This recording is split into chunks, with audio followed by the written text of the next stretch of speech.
We are continuing on with our series about nightmare transactions, things that go creepy crawly in the night.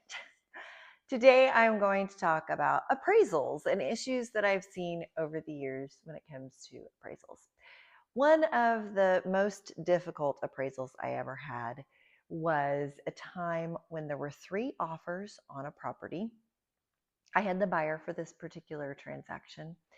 The seller ended up accepting this buyer's offer over the other two because of the loan type. The buyer that I was working with had a conventional loan. The other two loans were FHA and VA. They specifically accepted our offer because they were hoping that there wouldn't be very many appraisal requirements from a conventional loan. And that can be true in general. Appraisers for FHA, VA, USDA, those type of loans do tend to scrutinize a little bit more. But here's the thing that you have to keep in mind. If there are glaring issues with your home, an appraiser is going to call them out no matter what loan type it is. Well, in this particular situation, the appraiser called out structural repairs, they called out a termite treatment, and they wanted some wood rot fixed. Now, while that is a little bit less common when it comes to conventional loans, it can sure happen, especially if, again, there are glaring issues with their home. If you have a bunch of wood rot out there, don't expect for an appraiser to be fine with it because they might not. In this scenario, also, there were previous repairs that had been done, structural repairs, and there was a structural engineer who had come out and made recommendations, and they did not make those repairs based on the structural engineer's recommendation. There were a few interior repairs that they just skipped altogether, and they did the exterior repairs, and the home was not properly secured. So it's incredibly important. Number one, if there are structural repairs that need to be made, you need to have a structural engineer out to give the recommendation. You do not want it just to be done off of a company that has a product to sell you.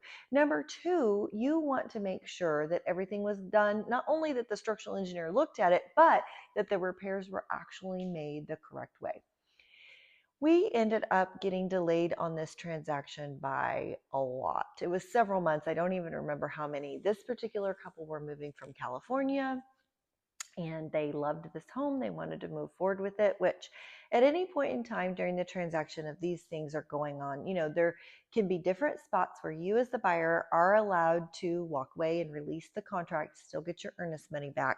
But you really do have to watch and make sure that you are in those windows whenever you're interested in doing that. This particular buyer wanted to move forward, and so we did. But there was a lot of work to be done in multiple places. And so it was just one thing after another, a lot of back and forth between myself and the list agent, making sure that everything was done correctly. And of course, you always get a chance to do that final walkthrough to make sure that the repairs were done in accordance with the way you would like to have them done. Now, I do work with out-of-state buyers on a pretty consistent basis. And if you're not available to do a final walkthrough, typically what I will do is we can either do a FaceTime call, a Zoom call, and or I can take several videos of the home so that you do have an opportunity for me to have eyes on it and for you to, get a chance to either look through the videos or do the, FaceTime, Zoom call, that type of thing. In the end, we were able to get everything resolved. Here's another thing I do want to note, since we are talking about appraisals, is that in a scenario like that where there were multiple items that were called out by the appraiser, the lender will require the appraiser to go back out and to re-inspect the work that was completed to make sure that everything was done in accordance with the way that the appraiser asked for it.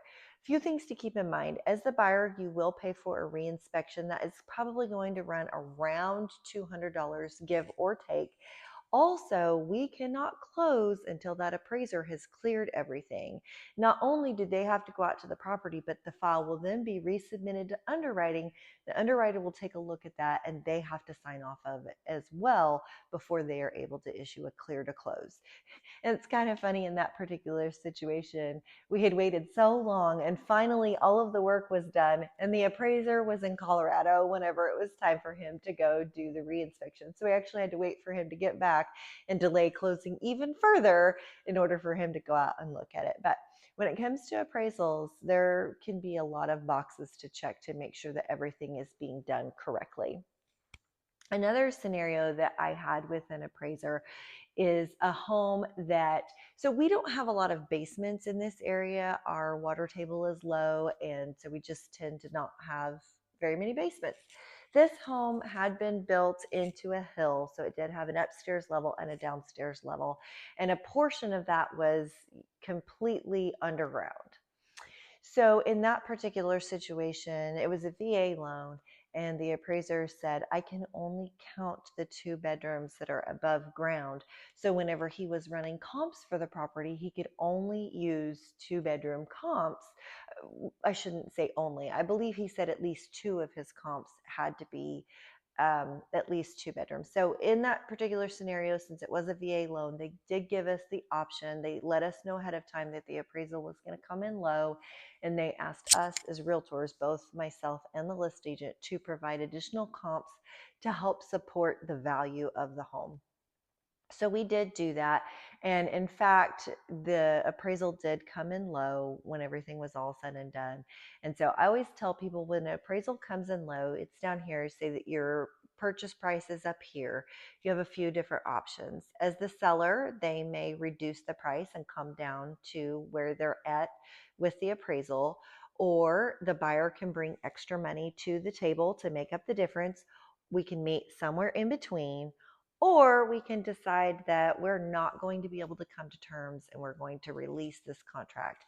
I've seen all of the above happen, and it really just depends. It's a case by case basis as to, what is the best choice for you as the buyer or seller, and for the other side of the transaction as well. So as long as we can come to terms, then we can make a supplement for whatever changes need to be made, and then we can continue to move to closing. Or if everyone can't come to terms, that's fine. We can release the contract and go. Another scenario that I had with an appraiser one time, we had a situation where it was just kind of a unique property. It wasn't, that nice, tidy neighborhood, cul-de-sac, that type of thing. It was out a little ways, vacant land type situation. We had the hardest time finding someone to actually appraise the property.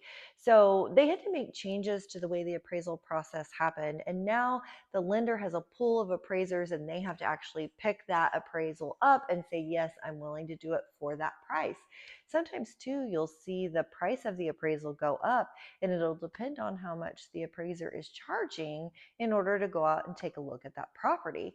So there are a lot of factors and variables that go, but in this particular situation, nobody wanted to appraise the property. And finally, we did have someone pick up the property, and then they backed out of appraising the property.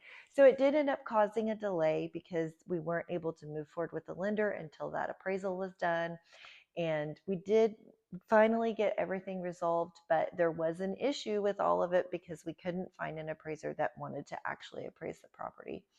Whenever I'm going through these videos with you, I want you to keep in mind that this is only, the tip of the iceberg. I see issues come up every single day, if it be title work or appraisals or inspections. And it's really important that you hire a realtor who knows what to do whenever these scenarios arise.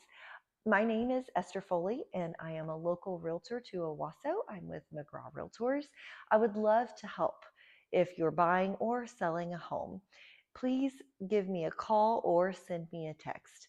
If you found this video helpful and you liked it, please like and subscribe for more. As always, thanks so much for watching, and have a great day.